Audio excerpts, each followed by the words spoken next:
Good morning, YouTube. Reseller Mom here. Welcome to today's video. Today I wanted to do a hazardous FBA shipment with you guys and kind of walk through from start to finish how I pack things and the rules and regulations behind them for what I know. Now, things with hazardous shipping have changed many a times over the years, so if you're watching this video, you may want to just double check with what the rules are, because while YouTube is a great way to learn things, yeah, if you mess up, you can't just say you watched it on YouTube, because you need to know the rules yourself. So always double check with those regulations going on.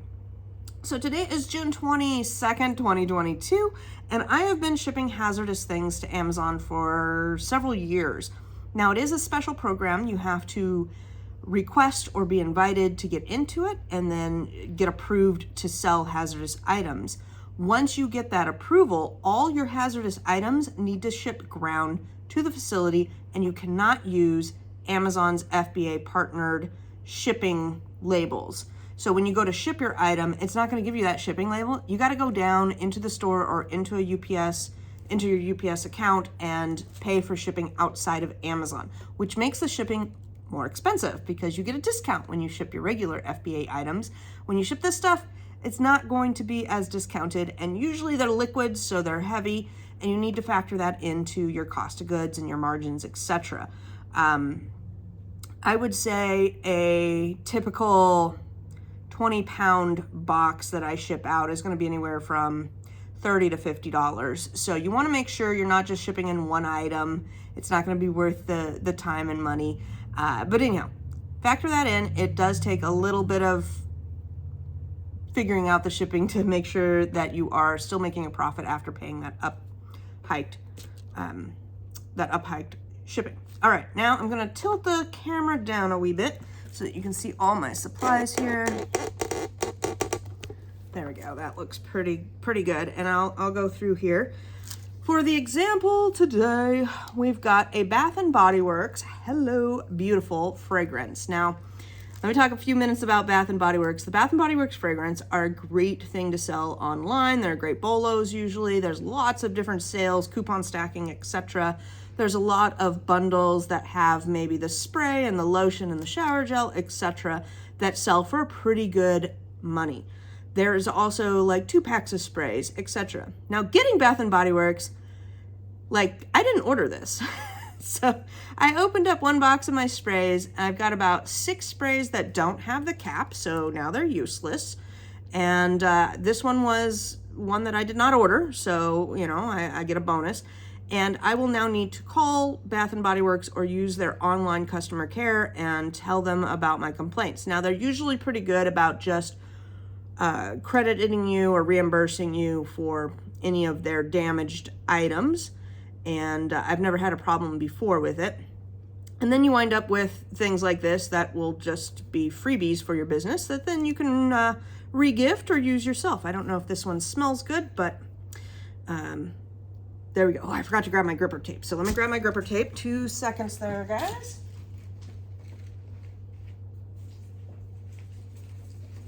I am super busy today, so I'm trying to do all this filming in one shot.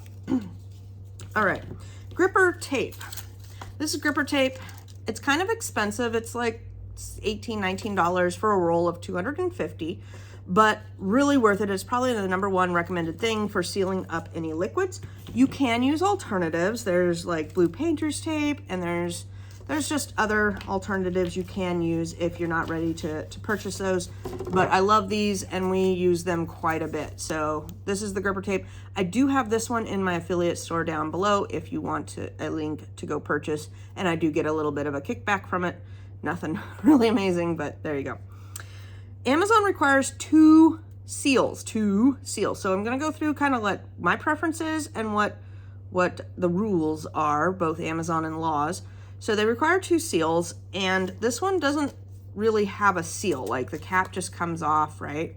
It does smell pretty good. And I will take these, and there's a couple ways that I tend to put it on the product based on how it looks and what I feel would be the best seal. Sometimes I put it all the way, I wrap it around the top like this. In this case, this is probably what I would do for this particular item. You can also go up and over the top, But as you can see, like, it just barely fits up and over the top. The other way is sometimes I just do this where it's a little bit more even on here. Sometimes we have jars, or yeah, just jars, like beauty product jars, that this is a little bit more big fat jars. You know, they're kind of more this shape where it makes more sense to kind of seal it like that. But anyhow, you want to put some sort of seal on your container. And for this, we'll go ahead and do this one, because I'll just unwrap this. We're gonna have a garage sale this weekend. I'm gonna try and put anything that is, I don't know, laying around the office. Oh my goodness, today, there we go. Like, didn't want to peel. Gotta love that. Now, I don't think it matters if you put it on upside down or right side up, but presentation is going to be another thing that you'll want to factor into your business. So there we go. I think that has a pretty good presentation to it.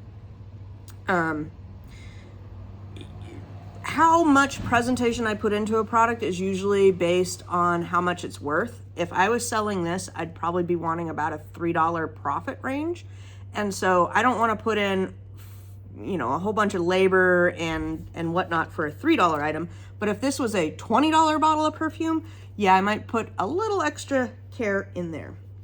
Okay, so now we've got it gripper taped up. The next step that I do is I wrap it in a tissue paper. And you can either do a full size or you can fold it in half and then roll it. Just kind of depends on, again, the product and the presentation. I saw this done by somebody who was shipping a bunch of hazardous. They were doing cans of spray paint. Good video if you see that video in when you're looking up these types of items. It was a good video, and he suggested doing this because if the pressure changes and it leaks out a little bit, the paper kind of soaks up any of those liquids. And I don't think it's really necessary per se, but it does, I like it, and so it's part of my presentation. So I don't, you know, there's not a whole lot to this. It's a white sheet of paper is going to be cheaper than bubble wrap. I buy them by the 50 pound lots on Amazon, and I can't remember how much a 50 pound lot costs at this moment, but it is cheaper than bubble wrap. Now again, if this was, let's say, a $100 bottle of perfume, I then might wrap this in bubble wrap. But this is going to sell for maybe $16. It's got maybe a $4 profit, and I'm going to put that amount of work into it. But if you get a lot of breakage, you may want to add bubble wrap to your process. My bubble wrap cost me about $0.05 a sheet. So I know when I'm looking at my cost of goods, I know to factor in maybe $0.05, $2 if you want 2 sheets of bubble wrap into my cost of goods here. Actually, all my shipping supplies are a separate line item financially wise, but you know what I mean, you know, when you're factoring in things and looking at your margins. Okay, so a lot of times I'll err on the side of not bubble wrapping, and if I get a bunch of broken comments, then I will add bubble wrap too. That's another thing you'll want to think of. Poly bags. I love the self-seal with the warning sticker already put together on there. This will count as our second seal. So like I said, Amazon wants you to have 2 seals. This will be our second seal. Gonna go like that. Now, another Amazon rule is if you have, it's either more than 2 inches of extra plastic or 3, I wanna say it's 2, I haven't read the policy in a minute, then they want you to kind of tie this down. So put that in there like so, and wrap it like that. And I just put a little bit of packing tape on there. You wanna wrap these up, and the reason behind that rule, I think it's good to know the reasons behind rules as well, is when it's going down the conveyor belts and stuff, that extra plastic can sometimes get caught in the machine. So there we go. We've got a beautifully wrapped. I feel if a customer received this package and it wasn't broken, it's going to be amazing. I have had Amazon switching a bunch of stuff to poly bags. I feel that a lot of things are getting shipped out in poly bags these days for cheaper, and they're trying to save a buck, and then it's making more broken products, which is annoying. We're gonna pretend this is an FBA label. We're gonna put our FBA label on there. I prefer this way. Oops, versus, well, I can't do it, but versus the other way, because when the barcode is like that, it's a little harder to scan. When it's like this, it's a little easier to scan. That's my personal preference. And if this was a 2-pack, we'll pretend it's a 2-pack, you would put, this is a set, do not separate. If I box things, I put do not separate on the outside as well. These come in red. I think I've seen them in orange and definitely lime green, but they are good to have. This makes it so that Amazon knows that this is the product and it's ready to go. Some people say that if you use the poly bags that say this is, you know, this is ready to ship, that will help get your item into a box as well, but I have not tested that theory out. All right, now on to the shipping. This is an eBay box, obviously, and I do like, maybe we can come back. I think we're pretty good on the packing part.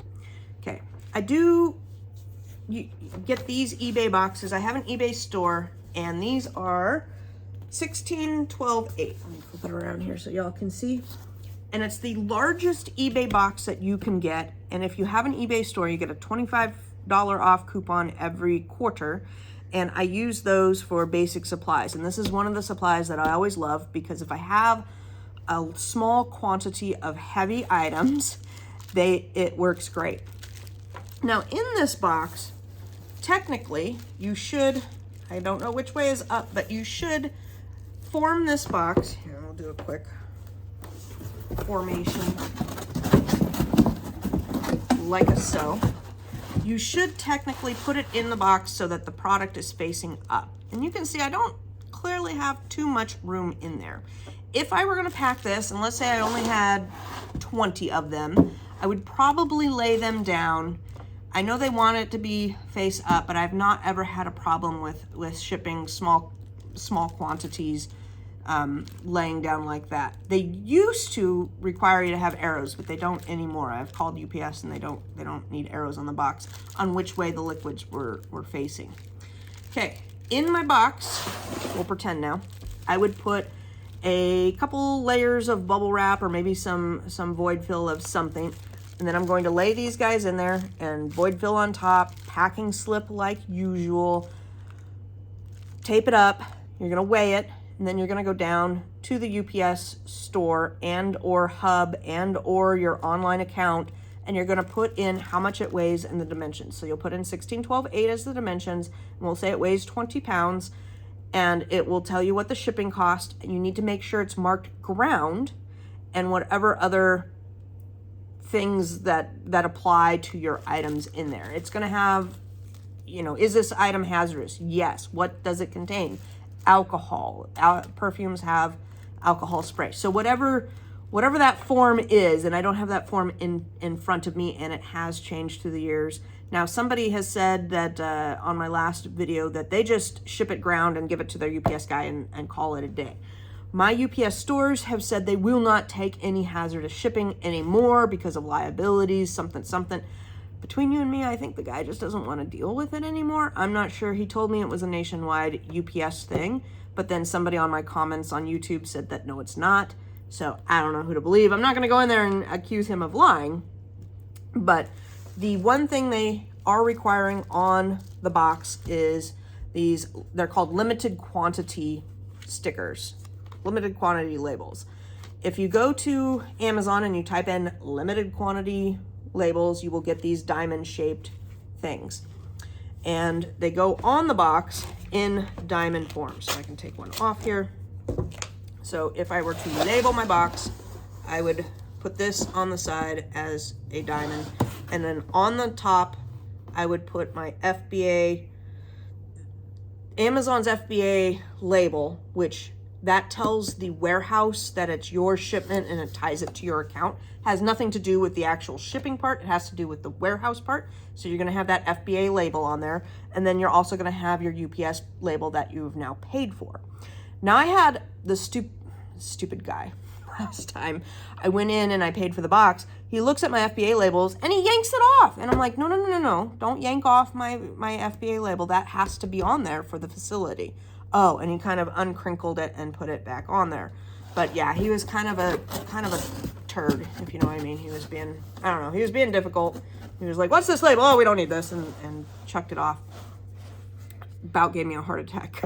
It was like the end of days, and I was just not in the mood. Okay, so you have your item in there. Everything's packaged to a way it's not going to break. You ship it out, and that's it. You're done. Amazon will take care of everything from the rest on shipping it to your customer. Now, if I were going to ship this out directly to my customer, merchant fulfilled, I would do pretty much the same thing and ship it ground, make sure it ships ground. I don't really do that much, so there you go. That is how I pack up hazardous materials. Again, what you're packing is going to determine, you know, how you do all of these things, but it's pretty much the standard stuff. You're going to package it with 2 seals. You're going to make sure it's not going to break, because if this breaks and goes all over your product, they chuck the whole thing. You're out. So keep that in mind. Same with like FBA boxes. If you're shipping into Amazon and let's say you put a bottle of ketchup on the top of your shipment and it busts all over your stuff, they just chuck that. They do not clean your product and clean up your mess. They say that that is your fault and just throw out your items and you're done. You take a loss. So today I've got about 3 or 4 cents over there. I do have to call and complain that I don't have caps for things. And so now I'll probably have 8 bottles of free Bath & Body Works spray with no caps. That's why I'm having a garage sale this weekend, because I got a whole bunch of items like that I need to get rid of and recoup some capital and just get out of my office, because there's really not a whole lot. I don't wear a lot of sprays, so not going to use them. I hope this helped you out. If you have any questions, if I've missed anything, go ahead and put them down below. I know some people don't do the white paper. I find the white tissue paper is just a good process. I really liked it. I've been using that for, I don't know, probably 3 years, 4 years at least. You could do the same with bubble wrap.